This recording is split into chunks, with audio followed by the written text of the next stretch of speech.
Fala, galera! Fala, galera! Como é que tá aí o som? O áudio tá dando pra ouvir? Vamos chegando aí, 5, 4. Bora, vamos subir essa audiência aí que hoje o papo é com o Max Macedo.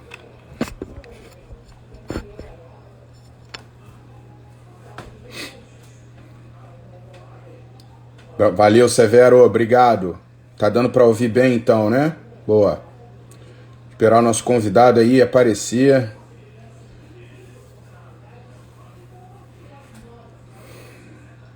Grande mestre Alves, obrigado pela presença. Estarei contigo aí nesse próximo seminário em São José dos Campos, hein, mestre? Aprender, beber na fonte. Caio Santos, seja bem-vindo, Caio. Grande Leandro Ribeiro, do Drill Ranch.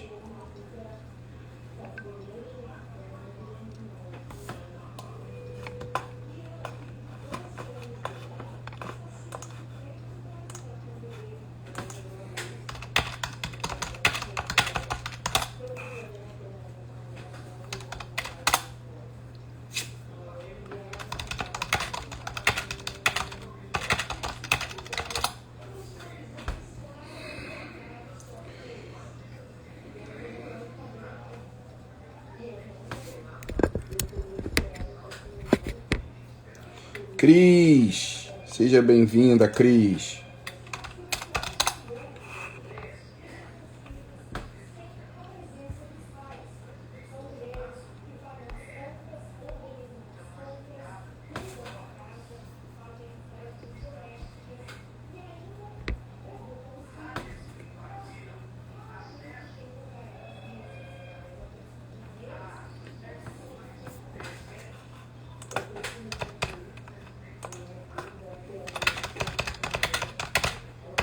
Grande Verne, Cris Belfort, Hegel, pessoal da VoltX, eu não sei se é assim que se pronuncia, né? VoltX.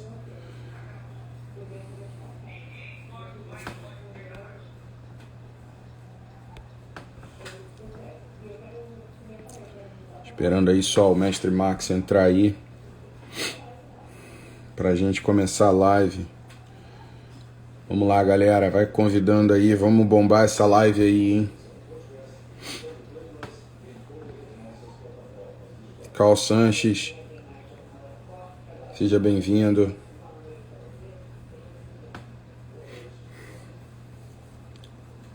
Lincoln Silva, boa noite, Lincoln. Marques 18, 12, 20, boa noite. Derek Cabral, vamos que vamos.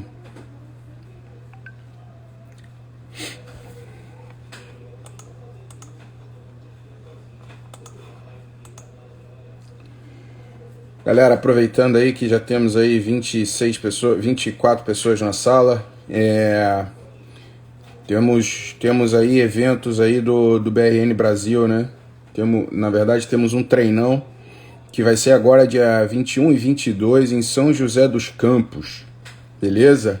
Quem não conhece o BRN Brasil Clube, quem quer conhecer, é a hora de dar um voo lá. Vai ser muito bem chegado, são 2 dias de treino, a gente vai basicamente trabalhar o regulamento, né? E fazer o treino com os cães, né? E se quiser chegar depois, manda um direct aí pra gente. E a gente vê aí, né, sugestão de estadia lá, se for ficar os 2 dias, se for um dia só, vai ser muito bem-vindo. Grande Felipe.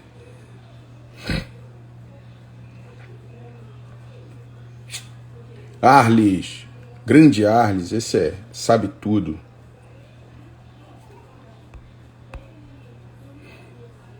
Luciano, Border Patrol. Denis, muito bom, cara.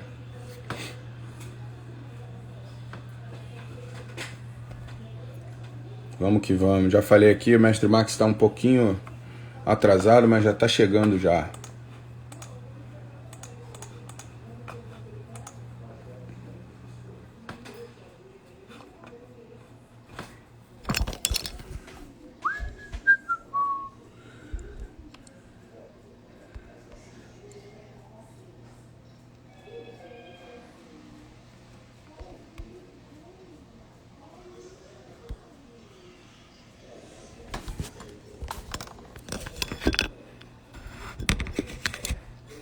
Bora, Gustavo.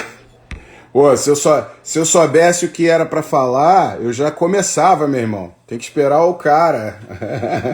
Meu pai sempre me disse, o trem a gente espera na estação. Então, estamos todo mundo aqui já aguardando aí o trem chegar. Já tá vindo já.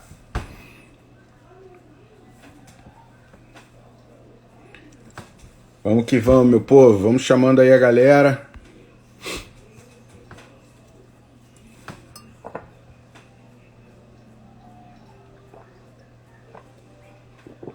Grande Max. Boa. O professor Max chegou, vai, galera.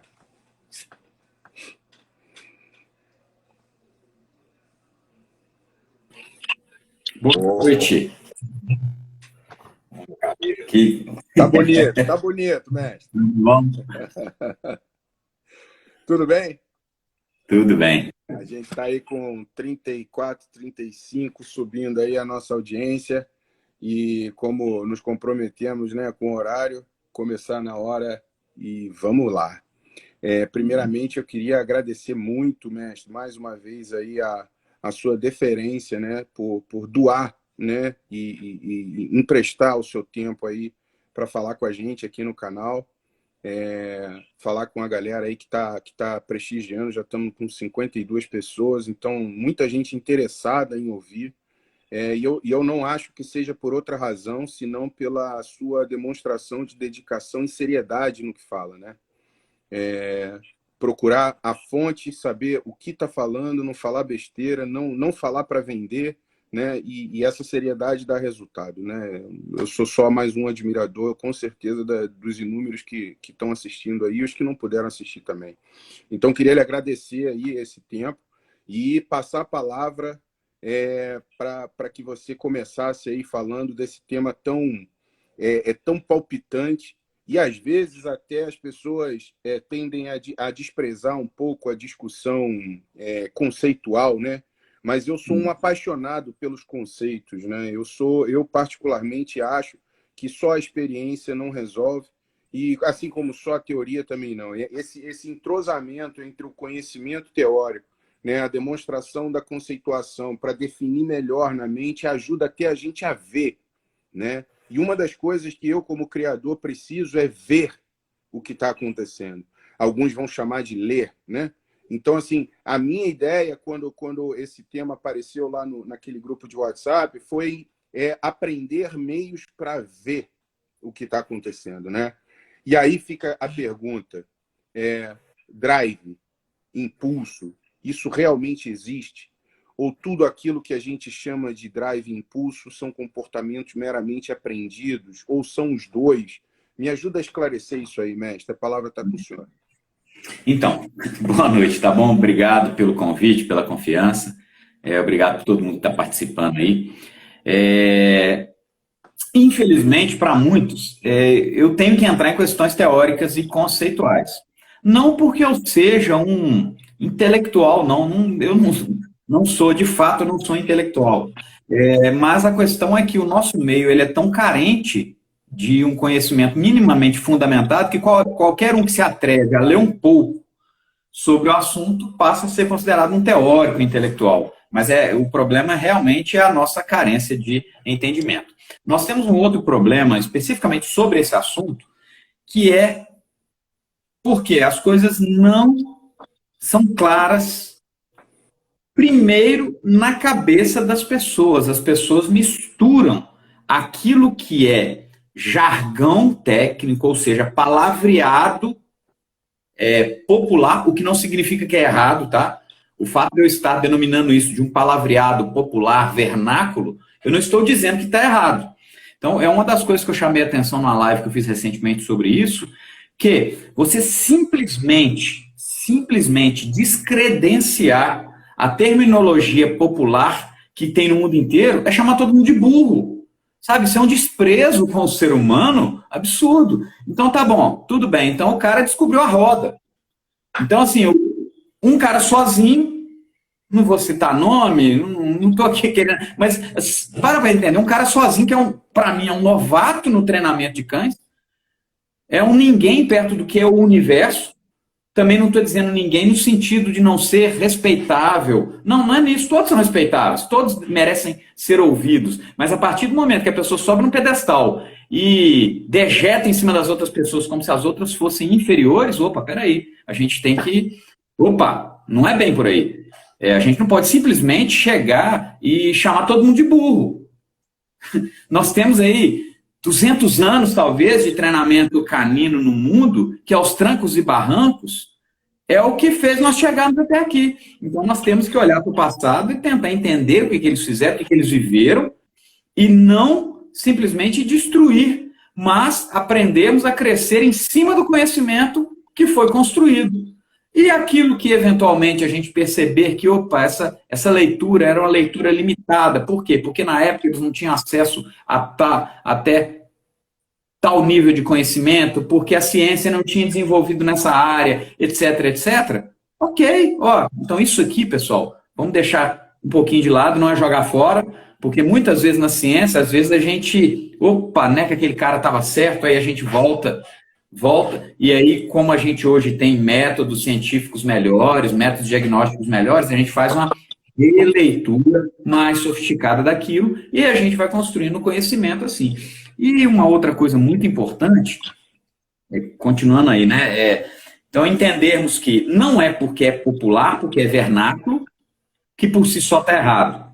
Segundo, não é porque, agora já caminhando para a ciência, não é porque é observacional e não é científico. Porque também foi citado nessa contenda, né, nessa polêmica que surgiu em um vídeo, que se é só observacional, se não tem um método diagnóstico direto, como a ressonância magnética, etc., então não é científico. Não, não é assim, não.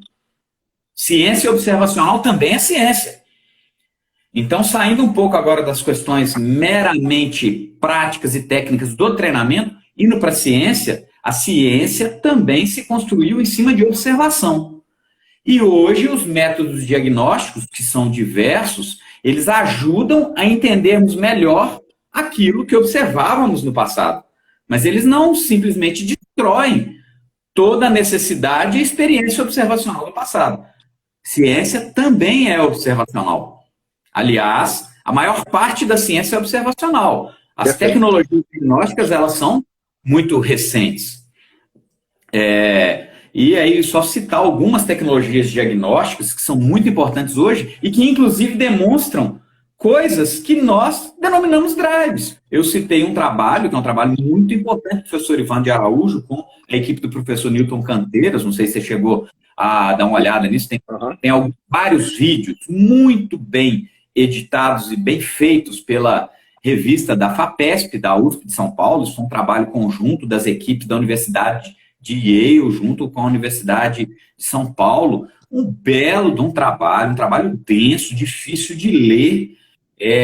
Eu, inclusive, usei esse trabalho numa apresentação minha no mestrado. Foi um trabalho que gerou muita discussão no mestrado por causa da qualidade do trabalho. Não é à toa que ele foi publicado numas revistas de maior qualificação no mundo científico, que é a Cell. Então, esse trabalho demonstra como que se dá o mecanismo de resposta predatória.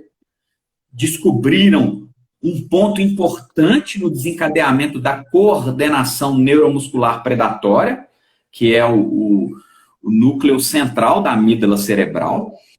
E esse trabalho é um trabalho que é muito interessante porque ele entra com técnicas diagnósticas extremamente modernas, tais como a farmacogenética, a optogenética. Então, só fazer um relato simples do que seria a optogenética. Pega-se um DNA de uma alga. Uma alga que responde à luz. Então, ela é radio... esqueci o termo. Luz responsiva. Então, ela reflete a luz. E aí pega esse DNA e insere no vírus da raiva. E como o vírus da raiva ele tem tropismo pela amígdala cerebral, entre outros tecidos, mas tem um bom tropismo pela amígdala cerebral, quando ele é inserido no camundongo, ele vai e se instala nos neurônios da amígdala cerebral. E quando ele se instala, ele coloca o DNA dele dentro dos neurônios, o DNA é incorporado ao neurônio. E aí aqueles neurônios passam a responder à luz. O que eles fizeram? Colocaram fibras ópticas na amígdala e acionavam luminosamente a amígdala. E a partir daí aqueles neurônios passavam a responder à iluminação dada pela fibra óptica. Então essa é uma tecnologia fabulosa, né? E eles perceberam que quando aqueles neurônios do núcleo central da amígdala eram estimulados luminosamente,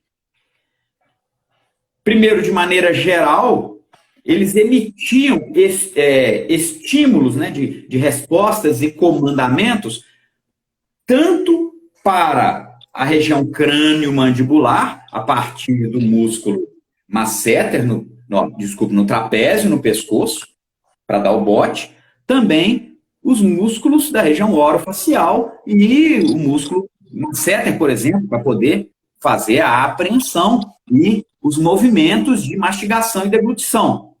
E também dá comandamentos para a espinha dorsal, de tal forma que haja a coordenação para a corrida, para a captura.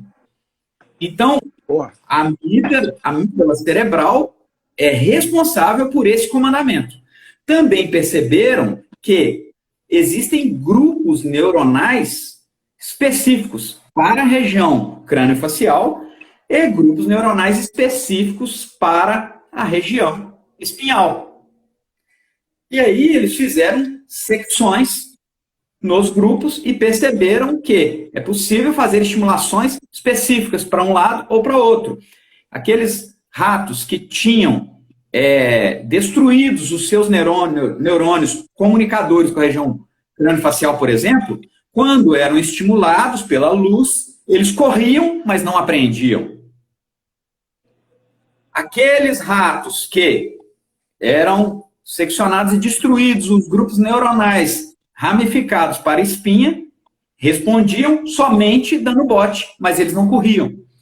E isso acontecia em relação a objetos anteriormente aversivos até, ou inertes, ou aversivos para eles. Então eles colocaram objetos, pedaços de toco, lápis, sei lá, e uma baratinha lá dentro, inclusive, que o rato evitava, mas quando ele era acionado, ele com aquela mesma baratinha plástica, robotizada, né, movida a bateria, que ele evitava, quando ele ligava a luz, ele ia lá e abocanhava. Vale a pena ver esse experimento lá. Então, isso é uma demonstração do que a tecnologia diagnóstica tem feito hoje. Agora, essa tecnologia diagnóstica, ela não simplesmente destruiu o que se percebia sobre a caça, porque esse trabalho demonstra que quando existem dois ratos no mesmo ambiente, e um rato que está foi passado por esses procedimentos, tem a sua amígdala acionada, ele não ataca o outro rato. Ou seja, percebeu-se que isso é um acionamento específico do comportamento predatório. Nada tem a ver com agressão social. Olha que interessante. Nossa. Eu já percebia isso observacionalmente. Então, o que a gente conhece no treinamento canino, que vem basicamente da experiência dos alemães, dos belgas, pessoal daquela região ali, e que, teoricamente, principalmente a partir dos anos 50 e 60, eles passaram a ser sustentados pela escola da etologia clássica, hoje tem sido confirmado. É lógico que de uma maneira muito mais sofisticada, e algumas coisas não é bem assim, algumas nomenclaturas mudaram, etc. Então, a ciência, como eu falei naquela minha live, ela é feita, é um termo que se usa na ciência, né? Ela é feita em cima de ombro de gigantes, ou seja, vem um gigante, vem outro gigante, e a gente vai subindo em cima e vai progredindo. Não adianta simplesmente tirar o gigante de baixo, não, que desmorona tudo. A gente vai progredindo. Então, fiz esse pano de fundo para a gente demonstrar nossa necessidade de respeitar os diversos ramos do conhecimento nos diversos tempos da linha do tempo. Bem, agora nós temos que entender um pouco essa briga aí que não é no Brasil, é uma briga mundial, histórica, quase bicentenária, sobre drive, né? Vou usar o termo drive aqui, e aprendizado. Na verdade, isso não nasce agora. Vamos voltar um pouquinho na história. Quando que começa que a ciência começa a se dedicar à compreensão dos mecanismos comportamentais? Do ponto de vista formal, o Marco é um livro que foi publicado pelo Charles Darwin, denominado As Expressões das Emoções dos Homens e dos Animais. Esse livro foi publicado 2 décadas depois da Origem das Espécies, que foi um livro que ele publicou depois da viagem dele no Beagle, que foi a Galápagos. Então, ele publicou a Origem das Espécies, causou um boom no mundo da ciência, mas ele se interessou muito também pela questão comportamental. E esse livro, As Expressões das Emoções dos Homens e dos Animais, é um livro fabuloso. A capacidade observacional dele era incrível. É um livro que vale a pena. Para quem gosta de leitura, é um livro que vale a pena. E esse livro é considerado o marco dos estudos de comportamento animal no mundo. E aí, com o desenvolvimento da teoria da evolução, o entendimento de como o meio poderia influenciar, não estou dizendo no aprendizado, não. O meio poderia influenciar na seleção de indivíduos mais aptos ou adaptados a confrontarem e sobreviverem nesse meio. Começou-se o desenvolvimento de uma forte escola instintiva, a escola do instinto. Então, passou-se a dar muito valor a predisposições genéticas de adaptação e sobrevivência no meio. É a chamada escola darwiniana.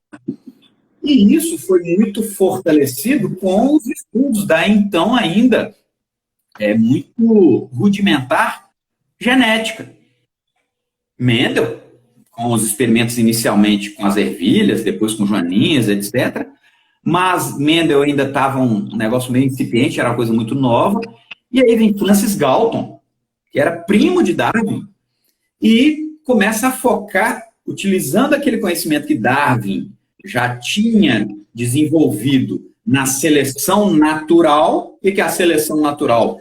A natureza influenciando na seleção de genes mais bem-sucedidos para a natureza.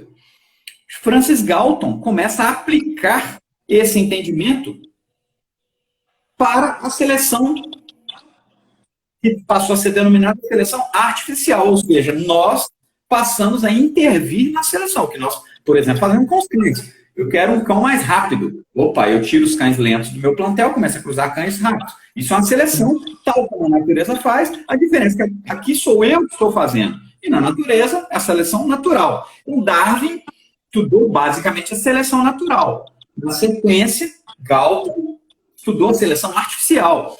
Esse trabalho dele ficou conhecido como a teoria da eugenia, que veio a ter seu ápice publicitário no Terceiro Reich. Então, o Hitler passou a tentar estabelecer uma eugenia na espécie humana. Em decorrência do sucesso. Foi um boom tão forte no mundo que todas as raças de todas as espécies surgem basicamente do século XIX para o século XX. O Malinois surge do século XIX para o século XX. O pastor alemão surge do século XIX para o século XX. As raças de vaca, etc. Não existiam outras raças? Não existiam raças antes disso? De maneira proposital, criada de maneira proposital, de maneira controlada, científica? Não. Então, como que existiam populações uniformes antes? Basicamente, por isolamento geográfico ou porque determinados indivíduos traziam algum resultado funcional para caça ou para pastoreio, etc. E aí os pastores só criavam aqueles indivíduos. Mas não era algo muito racional, muito pensado. As raças passam a existir a partir do entendimento da genética. E da genética tanto na morfologia quanto no comportamento. Então, quando a gente trata de fenótipo, Fenótipo é a expressão do genótipo. E essa expressão do genótipo já é a influência do meio. Aí começa, então, a noção da importância da raça. Então, a raça é uma invenção do final do século XIX. Acontece que, meio que em paralelo, mas um pouquinho depois, 1872, um cientista de nome Ivan Pavlov, russo, vai para a Alemanha para desenvolver trabalhos na fisiologia da digestão. Ele era médico e estava trabalhando com digestão. Por um acaso, não sei, um dos animais de eleição dos experimentos dele era o cão. Ele, com o trabalho dele de fisiologia da digestão, a importância que teve o trabalho dele, ele ganhou o Prêmio Nobel de Medicina em 1904. E a gente, inclusive, eu mesmo, durante muito tempo, né, tendi a associar o Prêmio Nobel dele com a descoberta do condicionamento clássico, que não é. O condicionamento clássico ele descobriu no trabalho de fisiologia da digestão, e o trabalho de fisiologia da digestão levou ele ao Prêmio Nobel. Porém, ele ficou mais famoso pelo trabalho posterior, que foi o trabalho de aprendizado, do que pelo próprio trabalho dele de fisiologia da digestão. E aí ele inaugura, na verdade, ele é o principal nome por causa desse Prêmio Nobel, mas outros cientistas contemporâneos a ele já davam partida numa escola de estudo de psicologia e da influência do meio, não na filogenia, mas na ontogenia. Filogenia é aquilo que na biologia nós chamamos que exerce influência distal. Ou seja, exerce influência que perpassa as gerações. Entra para os genes. Filogenético. Ontogenia é aquilo que influencia somente aquele indivíduo naquela geração. Então, surgiu uma escola que passou a estudar a influência do meio no comportamento. Essa escola passou a ser chamada de behaviorista, que é uma adaptação do inglês para o português, behaviorists, que eram os comportamentalistas. E essa escola, ela tomou uma força muito grande. Por quê? Porque a ciência vai andando e ela passou a ser a onda do momento do estudo de comportamento. E basicamente por quê? Porque era uma escola experimental. Enquanto Charles Darwin e todos aqueles da escola instintiva era uma escola basicamente observacional na natureza, a escola da psicologia comportamental, ou psicologia experimental também, como é conhecida, ela observava os animais em ambiente artificial. E aí eles poderiam ter experimentos muito mais controlados, mais previsíveis, mais replicáveis. E isso deu uma credibilidade muito grande a essa escola científica. E essa credibilidade foi tão grande que fez com que a escola anterior caísse no ostracismo. Isso ficou tão forte que foi criado nos Estados Unidos a escola anti-instinto. E para esses chamados behavioristas radicais, aí no início do século XX, logo após o Ivan Pavlov, aí vem Eduardo Thorndike, que desenvolve a segunda lei do aprendizado, Pavlov, descreve a primeira lei do aprendizado, a lei do condicionamento clássico, que trata de respostas emocionais ou de respostas involuntárias. E aí, em paralelo, em 1908, Eduardo Thorndike lança o postulado dele da segunda lei do aprendizado, ou lei do condicionamento instrumental, onde o indivíduo aprendia, através de ações voluntárias, a acionar instrumentos para obter benefício. E aí, essas são as duas leis do aprendizado. Isso aí dá partida, né, dá força a uma escola experimental que passou a ser denominada behaviorismo, ou os behavioristas, que, inclusive, aqueles mais radicais passaram a ser conhecidos como os behavioristas radicais, ou a ala do behaviorismo radical. E, para eles, a mente era uma tábula rasa.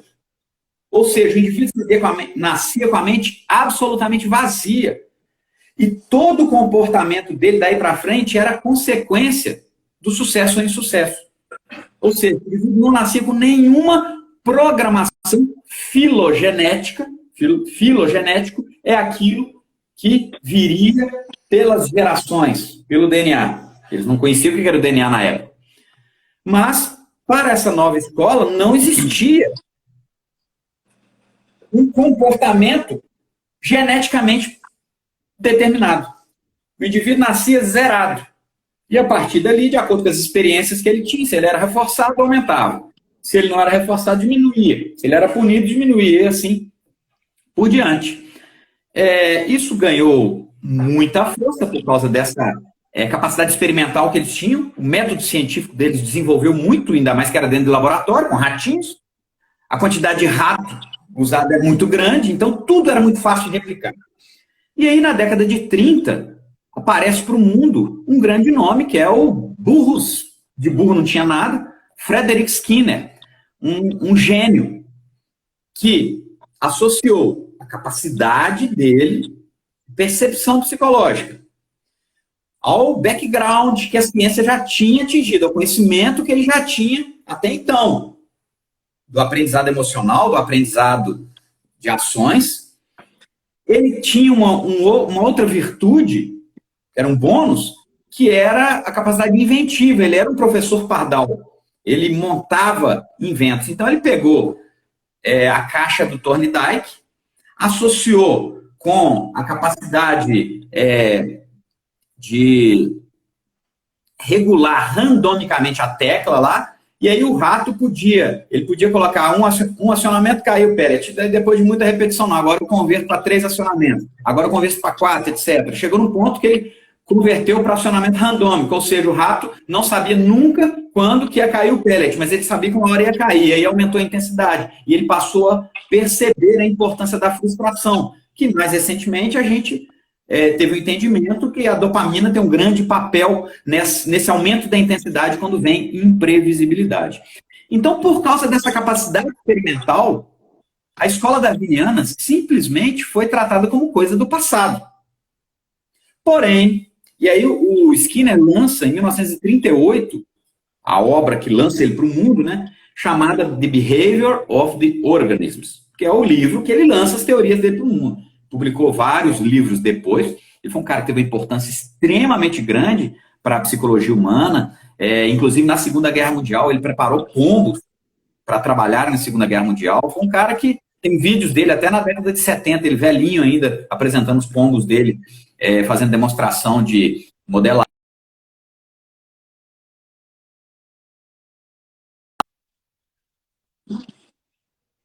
Muitos outros cientistas de uma nova velha escola, encabeçados por 3 principais nomes: Konrad Lorenz, Nicholas Tinbergen e Carl von Frisch.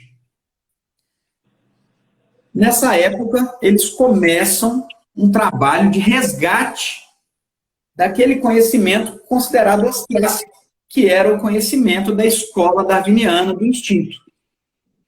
E por que isso? Porque eles eram zoólogos. Apesar do Lorenz ser um médico, mas ele de vida ele era um zoólogo.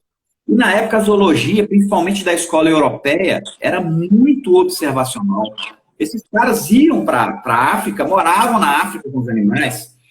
Então, eles tinham um talento, um feeling de observação absurdo, associado à capacidade intelectual e prática deles.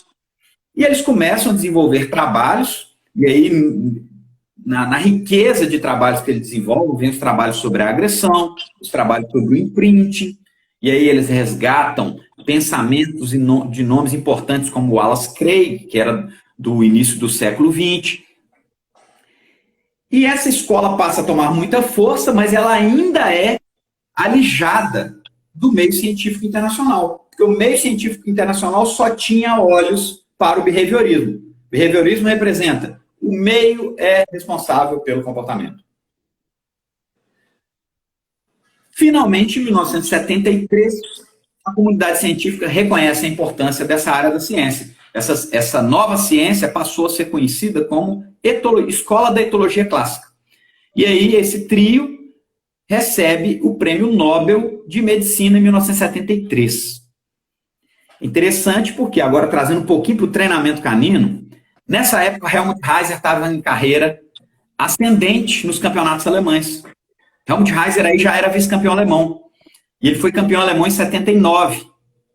Helmut Reiser era um intelectual. Ele não só é um treinador de clube, é um cara de mão na massa, mas ele também é um intelectual, é um PhD. E da área de biologia. Ele é um médico, dentista. E aí ele se interessa, por isso que surge. Na verdade, já tinha treinadores com a cabeça melhor no final dos anos 60. Um deles, por exemplo, Bernard Mannel, que já falava sobre a caça. E ele vê que aquilo que essa nova escola, a etologia clássica, demonstra sobre a natureza, era exatamente aquilo que ele viu os cães dele perseguindo, por exemplo, a luva e carregando a luva. Aí ele começa a trazer para o treinamento canino o conhecimento da etologia clássica. Magnífico. E eu sempre repito isso. Reza a lenda que, durante a conferência, né, de entrega do Prêmio Nobel, uma jornalista pergunta para o professor Tinbergen: professor, afinal de contas, então, já que agora nós temos que reconhecer que há no comportamento influência genética. Quanto do comportamento é genético e quanto é ambiental? Aí o Tinbergen vai e fala: 100% genético. Aí, agora você forçou, né? Todo mundo, agora tu forçou, né? Jogou fora agora, então. Então quer dizer que é quase um século, há 60 anos, 70 anos, todo mundo só acredita que é ambiental. Agora, de repente, e 100% ambiental. E aí ele já tinha um pensamento muito mais maduro de que não tem porcentagem exata, uma separação exata do que é genético e do que é ambiental. Era uma interação entre as duas coisas. Ele não estava simplesmente desprezando a psicologia comportamental, a psicologia experimental, mas ele estava apresentando agora uma nova visão. E aí, nesse tempo, a própria psicologia experimental já não tinha aquela visão radical daquele início. Olha que coisa interessante. Os próprios grandes nomes da psicologia comportamental, já na década de 60 e 70, já não eram radicais como eram no início. E a gente tem hoje brasileirinho citando obras de 1930, como se fosse assim, a última Coca-Cola do deserto. Não é assim. Pronto, agora vamos ao drive. De onde surge esse termo? Basicamente, os cientistas que trabalharam com isso, resgatando o conhecimento do antigo instinto lá de Darwin, foram Konrad Lorenz e Nicholas Tinbergen. Também Carl von Frisch. Carl von Frisch era austríaco, Konrad Lorenz alemão, ou austríaco, se não me engano, mas não interessa, falava alemão. E eles usavam o termo tribe. Traduzido para o inglês é drive. O que isso queria dizer? Na verdade, isso aí se referia ao antigo nome instinto. Inclusive, o livro principal de época do Nicholas Tinbergen, de 1951, é não sei o que, of Instinct. Não recordo o nome em inglês dele. Uhum. E aí, eles passam a usar o termo drive para aquilo que antes era instinto. Drive no inglês, mas no alemão, trieb. Era apenas uma tradução. E o que seria esse drive? Seria um comportamento amplamente, geneticamente determinado. Com base em que eles viam isso? Na observação da natureza. Eles viam que tinham comportamentos que se repetiam, geração após geração, mesmo que o indivíduo não tivesse nunca ainda confrontado com aquela situação. Então, um determinado indivíduo jovem nunca foi confrontado com determinada situação. Na natureza, naturalmente, exibia um padrão comportamental fixo, igualzinho o pai, a mãe, o avô, etc. Eu falei, não, isso não é aprendido, não tem jeito. E eles observavam animais de diversas espécies nas ilhas, na África, em tudo quanto é lugar do mundo, e viviam aquilo ali. Os caras eram monstros da ciência. E eles chamaram isso de drive, que nada mais era do que o instinto. A questão é que, com o passar dos anos, as coisas foram amadurecendo. As capacidades diagnósticas, tecnológicas da ciência foram melhorando. Conhecimentos foram se associando. E aí, o termo drive foi caindo em desuso na ciência. Entendi. Mas o treinamento caminho pegou ele emprestado. Principalmente a partir do Heiser ali nos anos 60 e 70. E o Heiser lança, por exemplo, o livro dele, que é o Grande Divisor de Águas no Mundo, em 1979. E o livro dele, apesar de ser não sei se você conhece o livro dele, é um livreto, mas ele é a base para tudo. E, querendo ou não, todo mundo bebe da água daquilo ali. O que a gente tem de fundamentação teórica básica é aquilo.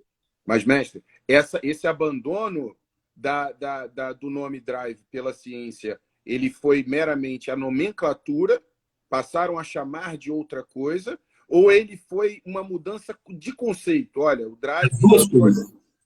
As duas coisas. As duas As coisas. duas coisas. Drive era um termo muito restrito.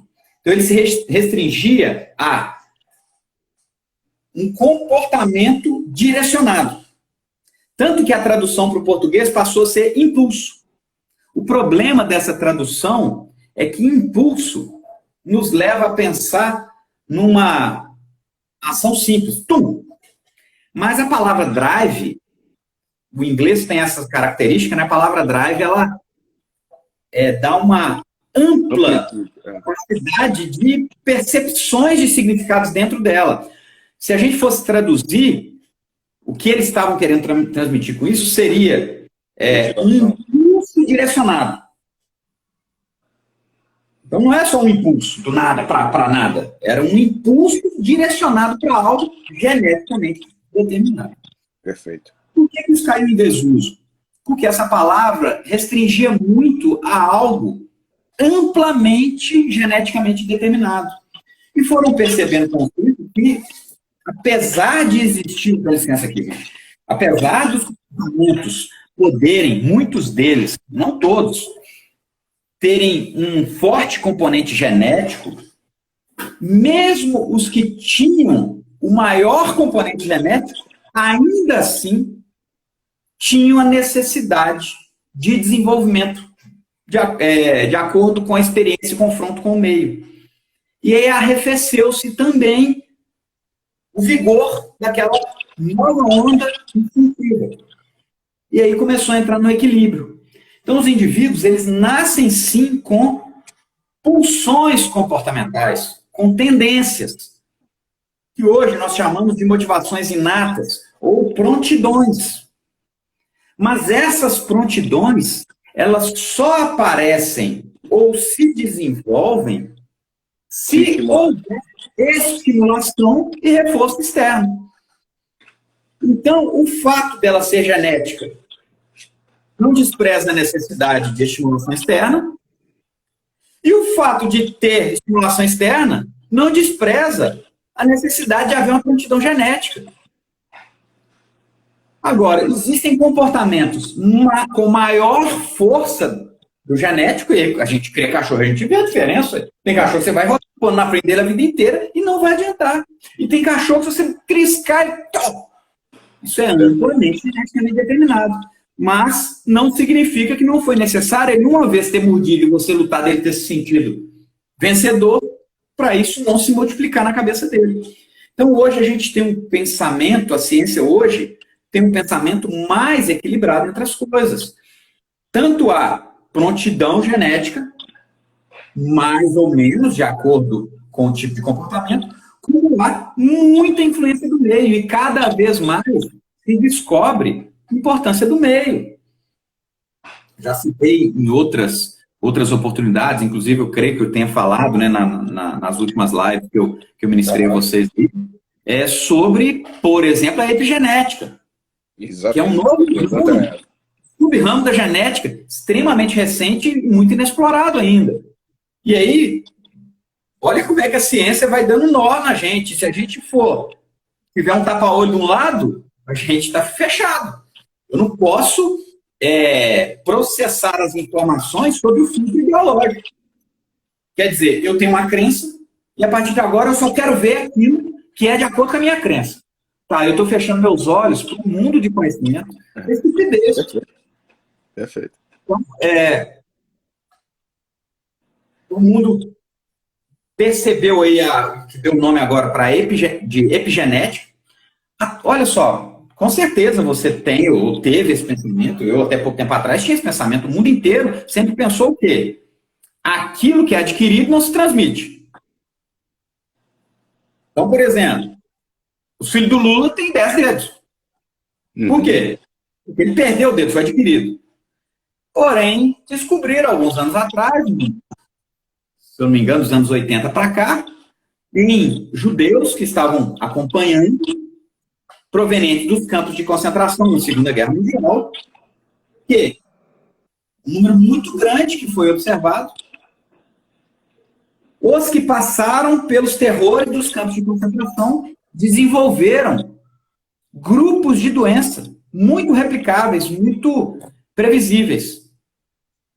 Constataram que foi decorrente do nível de estresse que sofreram. Ok. E aí vieram acompanhando através de décadas. Até muitos já morreram, etc. Mas o que perceberam?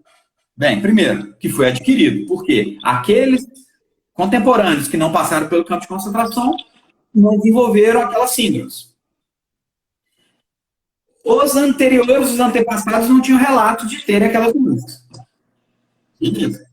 Mas o que observaram? Que os filhos, netos, etc., desses, mesmo não tendo passado pelos campos de concentração, tinham as mesmas doenças. Ué, é genético adquirido. E aí, indo mais a fundo, descobriram que não era genético, mas passava de pai para filho, através de um processo chamado metilação. É como se o indivíduo tem genes para tais características, e aí existe uma chave dentro do citoplasma que pode fazer esses genes se expressar dessa forma, são, por exemplo, ou dessa forma, com diabetes. Dessa forma, são, ou dessa forma, com predisposição ao vício do álcool. Que louco. Mas não incorpora o DNA, então não é genético. Inclusive pode ser reversível. E hoje a ciência desenvolve técnicas de reversão de alcoolismo, por exemplo, que até então, em muitos casos, cria-se que era um gene que determinava, agora já estão vendo, opa, não, talvez não seja bem assim. Talvez seja a epigenética. E aí estão descobrindo uma série de outras coisas relacionadas à epigenética, que passa de pai para filho. E aí você deve ter ouvido lá na Holanda, eles falaram da importância de uma cadela ser boa mãe. Porque uma cadela boa mãe, não só os filhotes serão mais autoconfiantes, mas eles serão melhores mães. As fêmeas serão melhores mães. E uma fêmea que é boa mãe, se num determinado momento ela sofreu estresse e criou uma ninhada estressada, a filha pode ser que venha a ser estressada, e a filha dela estressada, e assim sucessivamente. Exatamente. É uma das coisas que eles prezam lá, inclusive uma das razões pelas quais eles acreditam que levar a fêmea para titulações e trabalhar muito a parte de proteção com ela não seria bom se você vai utilizar ela como uma fêmea de reprodução. Eles precisam de nervos, ou seja, a fêmea estável, um comportamento estável e excelente mãe. Ela tem que saber cuidar dos filhotes, enfim, não bater nos filhotes, não de nenhuma forma agredir, e nem ser medrosa a ponto de transmitir isso para a ninhada. Então, é incrível isso, né? Porque tem uma frase que eu ouvi que ela dizia o seguinte, levamos séculos para provar que estávamos certos há milênios, né? Em alguns momentos, a ciência vem para ratificar aquilo que a observação e a experiência dos antigos, né? Exatamente isso. E aí, por exemplo, também não sei se eu já citei, talvez você já tenha ouvido falar que hoje em dia é muito popular a tal da neuroestimulação precoce. Existem protocolos, a Polícia do Rio usa, muitos centros de reprodução militares dos Estados Unidos usam, muitos europeus usam de maneira bem mais empírica, mas hoje a gente tem muitos trabalhos, não só em cães, mas na verdade esses trabalhos nascem em seres humanos, em roedores, etc., sobre a importância da adequada exposição ao estresse durante o neonatal. E tem que ser no neonatal. Se for no período funcional, no período social, não tem o mesmo efeito. E o adequado estresse no neonatal, ele vai gerar indivíduos com maior resposta imune, de maneira permanente para o resto da vida, indivíduos com maior capacidade reprodutiva, de maneira permanente para o resto da vida, e de indivíduos que saberão lidar melhor com o estresse na vida adulta. Falta de estresse no neonatal, nos cães do nascimento até o 15º, 16º dia, gerará indivíduos com déficit reprodutivo, déficit imunológico e déficit de capacidade de resolução de problemas relacionados ao estresse. Excesso também de estresse, idem. E aí criaram um experimento famoso, onde eles separaram ninhadas, né? E dentro de cada ninhada, ele dividiu em grupos, ninhadas de camundongos, dividiu em grupos, e um grupo não tinha nenhum tipo de manipulação. Um outro grupo tinha, por exemplo, tantos minutos fora do ninho e voltava para o ninho por dia. Outro grupo tinha muito mais tempo, outro grupo tinha 1 hora fora do ninho, durante o neonatal. Perceberam que, na vida adulta, quando expunham esses ratos a um experimento de contenção por 24 horas, aqueles ratos que ficavam, por exemplo, 1 hora fora do ninho, morriam. Aqueles ratos que não eram tirados do ninho, morriam. Quais eram os ratos que sobreviviam? Aqueles que eram tirados, por exemplo, 1 minuto. Eu estou se dando dados hipotéticos aqui, mas eu tenho esses trabalhos, depois se o pessoal quiser. Legal, o Brasil, no Rio Grande do Sul, tem trabalhos importantes nisso aí. Tem uma pesquisadora lá do Rio Grande do Sul que fez um compilado de um belo livro sobre isso. Mas basta a gente procurar na internet, manipulação gentil, os termos, né? Manipulação gentil, neuroestimulação precoce, estresse neonatal. Isso é uma coisa amplamente estudada. O que os finlandeses fazem com os nenéns? Colocam do lado de fora no frio. Agora, pergunta se nós suportamos o frio tal como um finlandês suporta na idade adulta. Sem chance. Entendeu? Já ouviu falar que lá eles põem o filho na caixa de papelão e põem do lado de fora quando eles vão para o restaurante? Eu não sabia se era real, né? Eu não sabia se isso era real. Então, isso tem a ver com estresse neonatal. Então, são trabalhos muito importantes. Assim, desculpa o tempo, eu vomitei uma quantidade de informações aqui. Para pensar como que a ciência, na verdade, a ciência não é ninguém, né? O que é alguém ou algo? É o mundo, é o universo. A ciência está aqui como uma formiguinha tentando desvendar esse universo. Não é muita pretensão eu simplesmente chegar e falar, não, aqui, a gente tem que ter mais cuidado. Bom, vamos lá falar mais sobre o tal do drive. Então, o drive foi um termo emprestado pelos treinadores. Ele foi caindo em desuso na ciência, deu para entender mais ou menos por que ele foi caindo em desuso, né? E nós utilizamos. Está errado a gente utilizar? Não tem nada de errado. É importante a gente não ser estúpido o suficiente para achar que somos os bambambãs porque é drive, é pronto, não. A gente usa isso. Faz sentido a gente usar, porque a gente observa isso. E nós não somos cientistas. Então, aqueles que quiserem aprofundar mais, vão ver, opa, o buraco é mais embaixo. Mas temos a liberdade de usar o termo drive. O que é o drive? É aquele comportamento amplamente geneticamente determinado. Simples assim. E aí vem uma pergunta... Essa necessidade de estimulação do meio. Vem uma pergunta de aluno agora. Quais são os drives que hoje são catalogados ou, de alguma forma, convencionados que existem? Porque é tanto drive que eu ouço hoje em dia que eu fico confuso de saber se tudo isso é drive ou são só facetas do mesmo impulso, entende? São só expressões diferentes de um mesmo impulso. Como é que o... Eu vou primeiro eu vou citar esses drives dentro do campo técnico. O campo técnico não é o campo científico. E a gente ouve o pessoal falar, lógico que a gente ouve um monte, mas vamos descartar um monte. Vamos falar só daquilo que tem um pouco mais de consistência. Tá. O prey drive.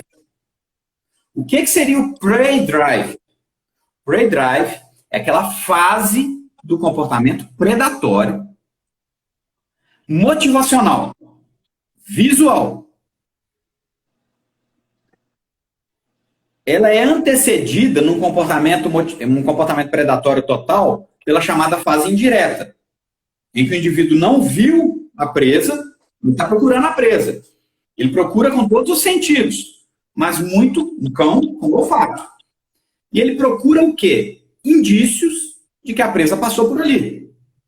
Por isso que é fase indireta, porque ele pega informações indiretas da presa. Para que ele processe isso, como que tem que estar a capacidade de processamento de dados dele? Tem que estar alta.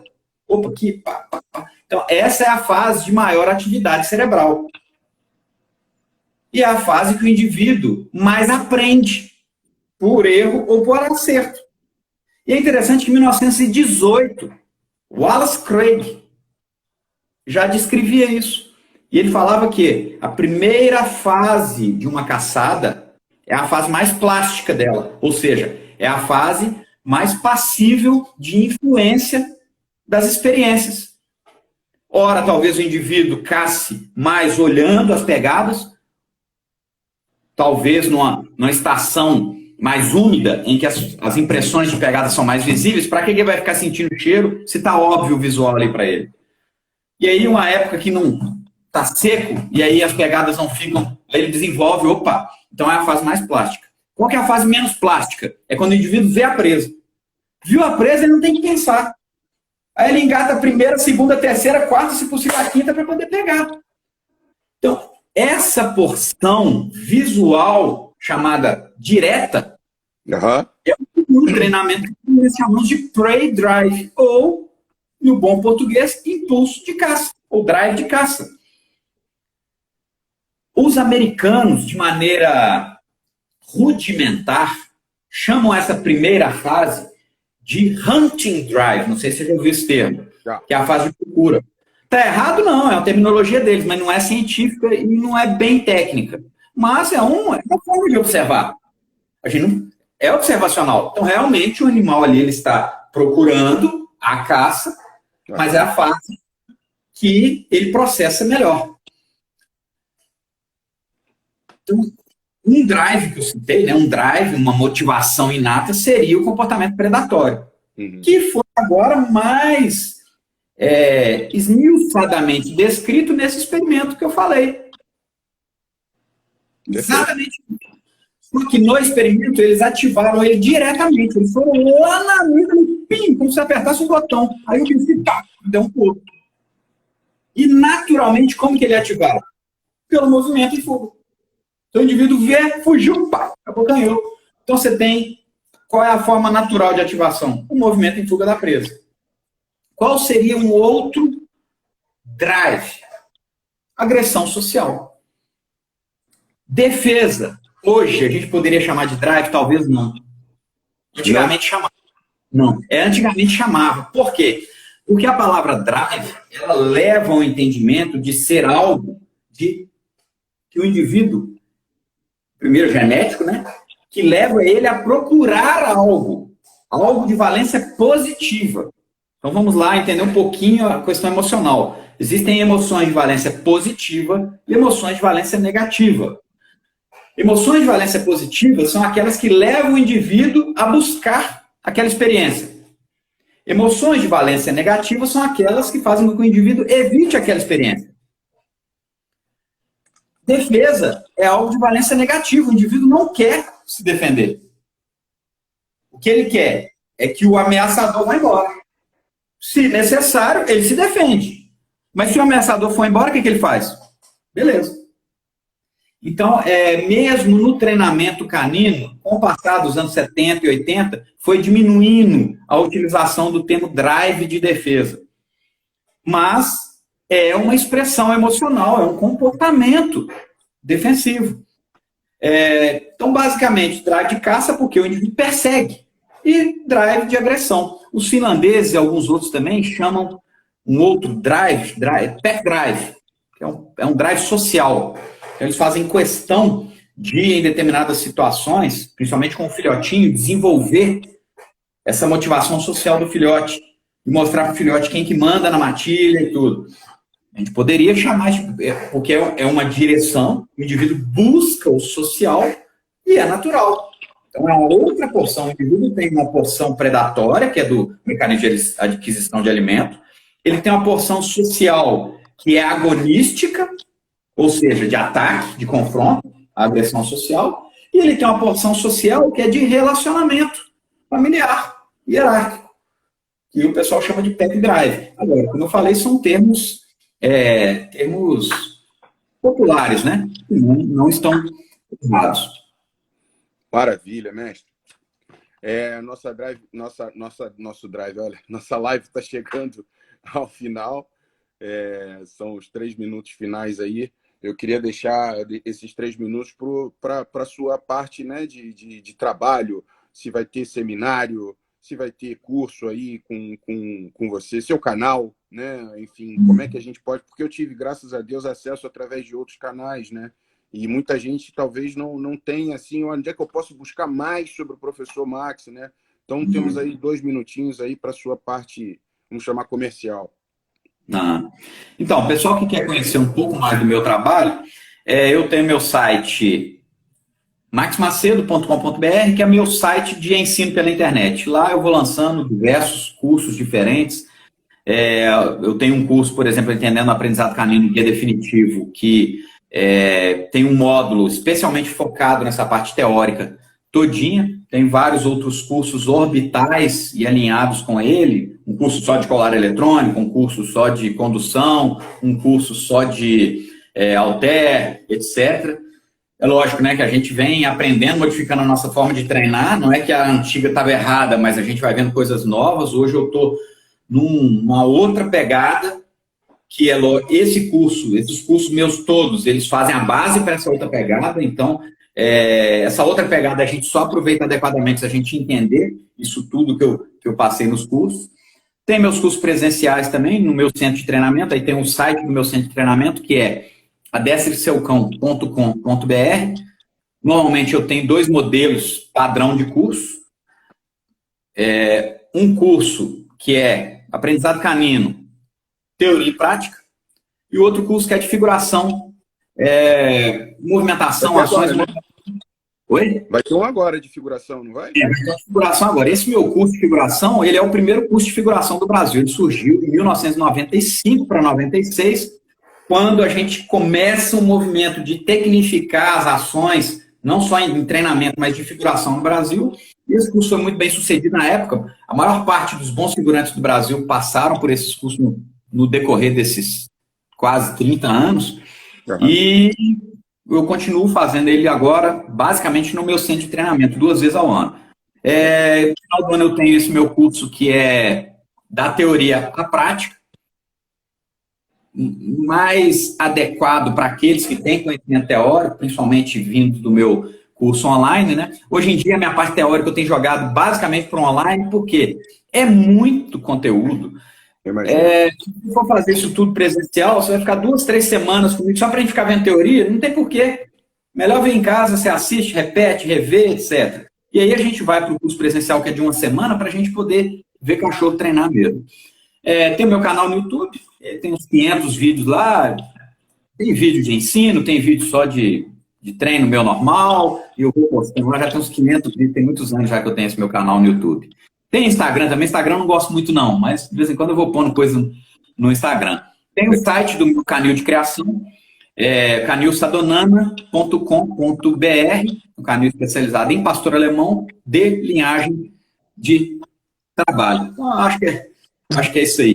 Maravilha, mestre.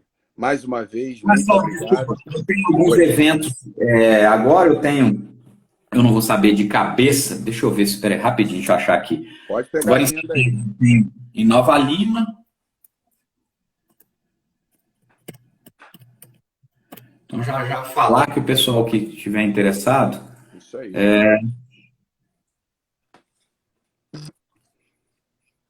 Pessoal aí que tiver dúvida sobre curso do Mestre Max, é só entrar nas páginas dele e fazer as perguntas diretamente lá pelos canais disponíveis, tá? Eu estarei em Nova Lima, ministrando um seminário para a equipe do Matheus Alves, dos dias 24, 25 e 26 de setembro. Depois, dia 2 e 3 de setembro, o curso de figuração. É um curso de mecânica, de ações, de posições, de movimentação, de fundamentos.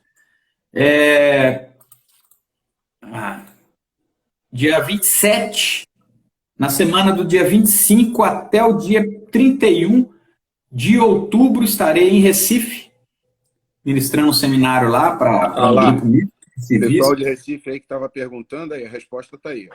Seminário em Recife. A Valesca e o Maviael, que estão organizando esse seminário lá. Depois disso, eu tenho em Santa Catarina, em Brusque, Santa Catarina, dia 19, 20 e 21 de novembro, com o pessoal da Polícia Militar lá. E aí, o meu curso presencial, que é um curso bem antigo, bem consagrado, que é esse da teoria à prática, dia 6 a 10 de dezembro, aqui no meu centro de treinamento.